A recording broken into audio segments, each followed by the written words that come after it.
को कामयाबी मिली।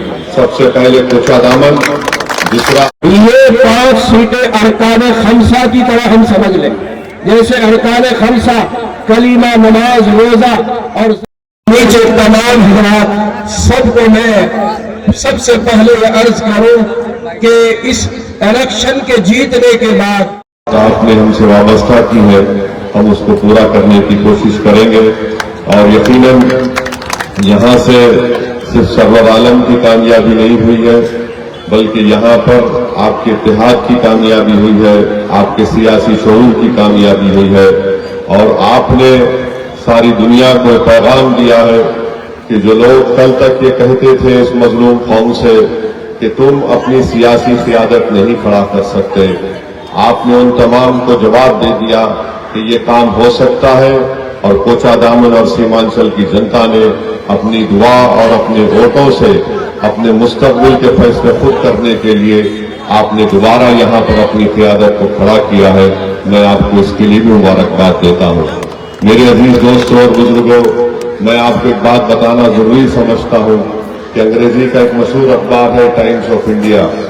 Times of India ने अपने अखबारी रिपोर्ट में इस खबर को शाये किया कि पूरे बिहार में ऐसी 5 विधानसभा है जहां पर हमारी माँ और बहनों का, खवातीन का पोलिंग परसेंटेज यानी वोट इस्तेमाल करने का परसेंटेज सबसे ज्यादा था पूरे बिहार में।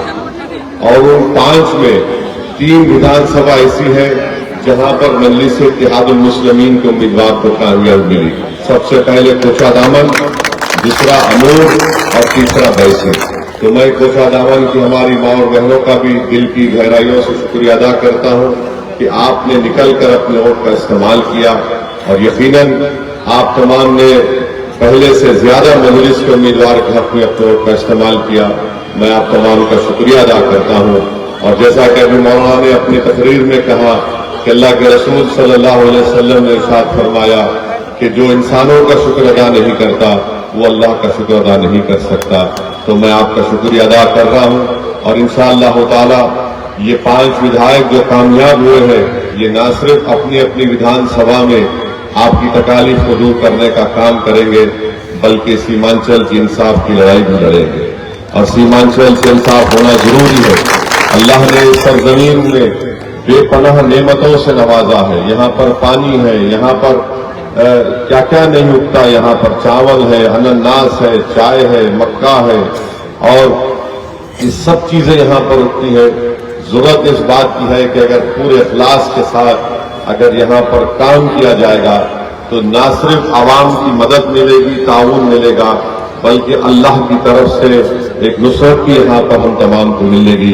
तो हम उम्मीद करते हैं कि इंशाअल्लाह ताला ये 5 विधायक इस बात का खास ख्याल रखेंगे कि यहाँ की आवाम ने बड़ी उम्मीदों के साथ हमको वोट दिया है, पतंग छाप के नाम पर वोट दिया है। और इंशाअल्लाह ताला जैसा मैंने आपसे वादा किया था कि 3 और 6 महीने के दरमियान में इंशाअल्लाह मैं भी आता रहूंगा। कभी कोचा दामन में आकर यहाँ पर हम मुलाकात करेंगे, कभी ठाकुर बहादुरगंज में, तो कभी अमूर बैसा में यहाँ पर हम जाएंगे ताकि आपकी तकलीफ महसूस भी कर सके और हमारे विधायक से हम पूछ सके कि किस तरह का डेवलपमेंट का काम करवा रहे हैं। और मैं सरवर बाबू से कहना चाहूंगा कि कोचा दामन विधानसभा में उनको डिग्री कॉलेज गवर्नमेंट से मिलकर, गवर्नमेंट से नुमाइंदगी करके यहाँ पर कोचा दामन में मंजूर कराना है। ये बहुत जरूरी है कोचा दामन में डिग्री कॉलेज का। और हमारे बहादुरगंज में अल्हम्दुलिल्लाह जमीन मिल चुकी है। मुझे यकीन है कि तौसीफ आलम साहब उसको अमली जामेनामा पहनाकर उस बिल्डिंग का काम जल्द से जल्द शुरू करवाएंगे। और साथ ही साथ मैं अख्तर भाई जो बिहार प्रदेश के हमारे अध्यक्ष भी हैं, सदर भी हैं और अमूर के MLA हैं, रुकन असम्बली हैं, हम पूरी कोशिश करेंगे कि अलीगढ़ मुस्लिम यूनिवर्सिटी के कैंपस के ताल्लुक से जो एडमिनिस्ट्रेटिवली जो मुश्किलात हैं और उसको दूर करने के लिए इंशाअल्लाह ताला हम पूरी कोशिश करेंगे। बहरहाल जो मैंने आपसे वादा किया है कि मैं, अल्लाह मुझे जब तक जिंदा रखेगा, हम सीमांचल की लड़ाई लड़ते थे, लड़ रहे हैं और इंशाअल्लाह ताला लड़ते रहेंगे। इसमें कोई किसी भी किस्म से इसमें कोई ना कोताही होगी, न किसी भी किस्म से इसमें कोई समझौता होगा। पटना में नीतीश कुमार की सरकार है, बिहार की जनता ने उनको इख्तियार दिया है। हमारी तरफ से हम उनको पूरा ताउन पेश करेंगे, बशर्ते कि वो सीमांचल की जनता से इंसाफ करें, यहाँ पर फिरका परस्ती को बनने ना दें। और इंसाफ अगर जब बात मजलिस करती है तो सिर्फ मुसलमानों से नहीं बल्कि सीमांचल की सरजमीन पर हमारे हिंदू भाई भी रहते हैं, दलित भाई भी रहते हैं, आदिवासी भी रहते हैं। तो इन तमाम से इंसाफ की लड़ाई मजलिस लड़ रही है। मैं आप तमाम का शुक्रिया अदा करता हूं कि आप इतनी बड़ी तादाद में यहाँ पर आए और इंशाअल्लाह ताला मुझे यकीन है कि आप तमाम की वाबस्तगी, आप तमाम की दुआओं से हम वो पूरा काम करेंगे जिसका हमने आपसे वादा किया। सीमांचल की जनता जिंदाबाद, मजलिस इत्तेहाद मुस्लिमीन जिंदाबाद।